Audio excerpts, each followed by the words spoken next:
Hey, what's going on, Implodians? This is kind of under the weather today, but I just can't leave you guys hanging. I'm gonna give you a lesson um, and a little homework for this week for the Monday students.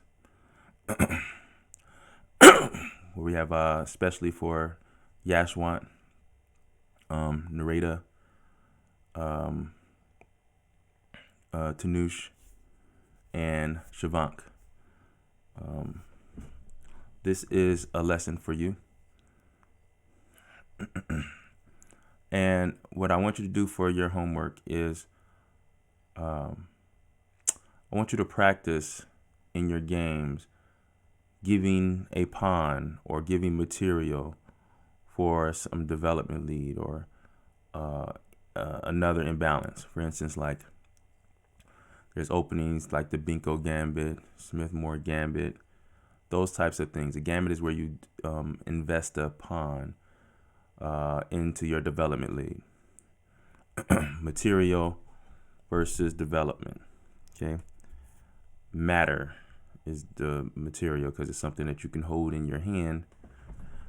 Development is something that you can't hold. Is the accumulation of your pieces and overpowering your opponent because you just have more pieces out than your opponent does at the time. And then you will be it doesn't have to always have to be attack on a king. You will be the first one to implement your plan, whether it's to control over a square, over a file, while your opponent is still trying to develop the pieces to defend whatever your plan is. So that's the real meaning of initiative, actually, in chess, is being able to enforce your plan, and your opponent defends defends your attack or defends your force initiative.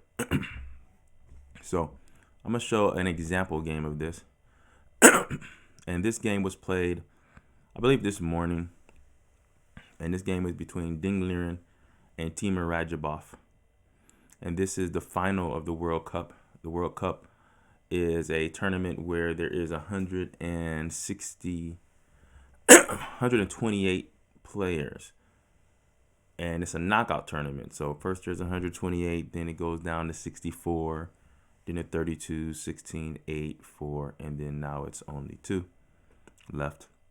And these 2 players are, since they're the finalists, they're already qualified to play in what we call the candidates tournament. And whoever wins the candidate tournament is the challenger to Magnus Carlsen for the world championship. So it's important that they're in this final. Plus, I think the winner gets $30,000 as well if he wins first place. So we're gonna look at this game here.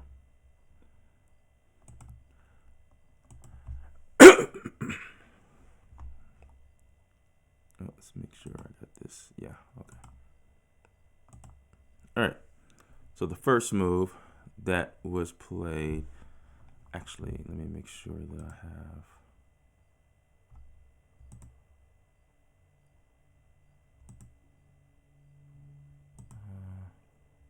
Slider. There we go. Hopefully everything still looks okay. Yeah, it does. All right. So we're gonna look at it from Black's perspective because Ding Liren is Black. Ding Liren, I believe, is the second highest rated player to Magnus Carlsen. He is the first Chinese player to, I believe, make it to the candidates as well.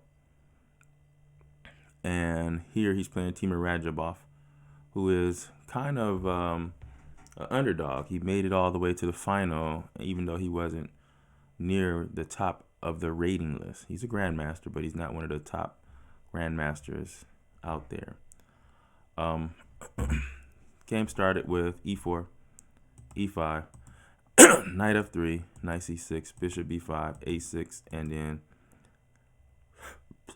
knight f6. Here we have castle, bishop b7, rook e1. So now when I play rook e1, I am threatening to go bishop takes e6, d takes e6, and maybe this knight takes e5. Plays b5, bishop b3, and then castle. Here, he plays c3, and now d5. So what this is a gambit right here. Black is willing to give up the e-pawn just to get quick development.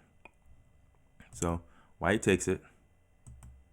Knight takes, and then now my bishop. I'm sorry, I have to defend this first. But this rook being here, and look at the king, it is bare. No defenders around the king.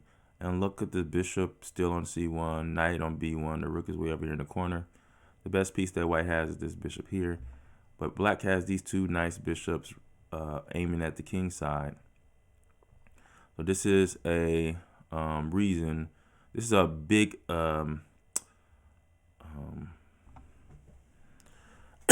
this is a big reason, since the development is so bad, to start an aggressive attack, and it's definitely aggressive to start to attack the king.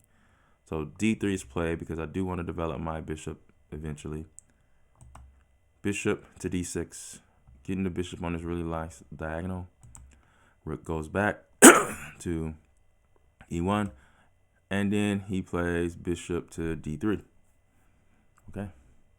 So here black has developed all of the minor pieces. White still is 2 pieces away. So this is a rare gambit for black. Usually gambits for black are not as great because black goes second. And white goes, with that first move, it's hard to give up a pawn and have a development lead when you're already down a move.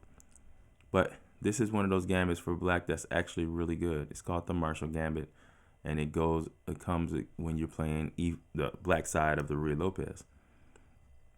It's not always forced. White doesn't have to take the gambit, but to be the most challenging, most critical move is to take it, because white in any opening stands better in any opening, or at least a little better. And so the same thing with this one. But black has chances to win if white is not careful. So you see black has developed all the pieces. Now we have queen f3, attacking a piece more times to protect it. And then queen to h4.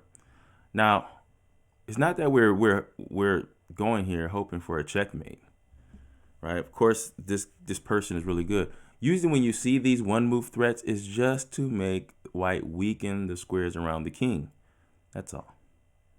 And that's what black is trying to encourage white to push pawns forward in front of the king to give you extra targets to attack and extra squares to put pieces on. So g3 is played, and then queen h3. So you see the light squares around the king is going to be weak. Even white actually is even willing to give up the knight because give up another pawn, because bishop takes d5, c takes, and queen takes. Question is, after moves like rook d8 or bishop g4, will you be in time enough to get your queen back into the game to defend your king side? So let's see what happens. Knight to d2.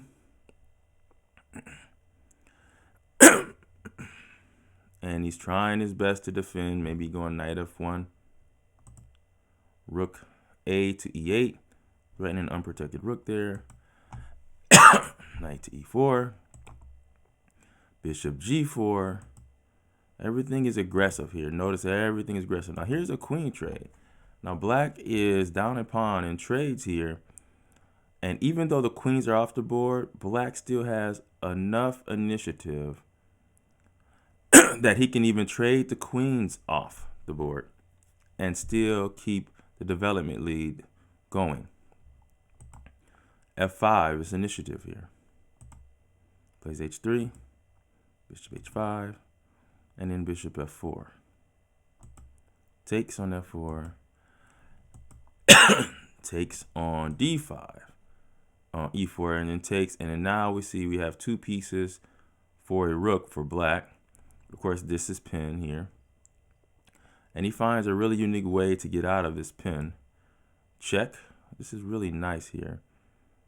Gives up the bishop, rook check, and then rook takes the e4 pawn.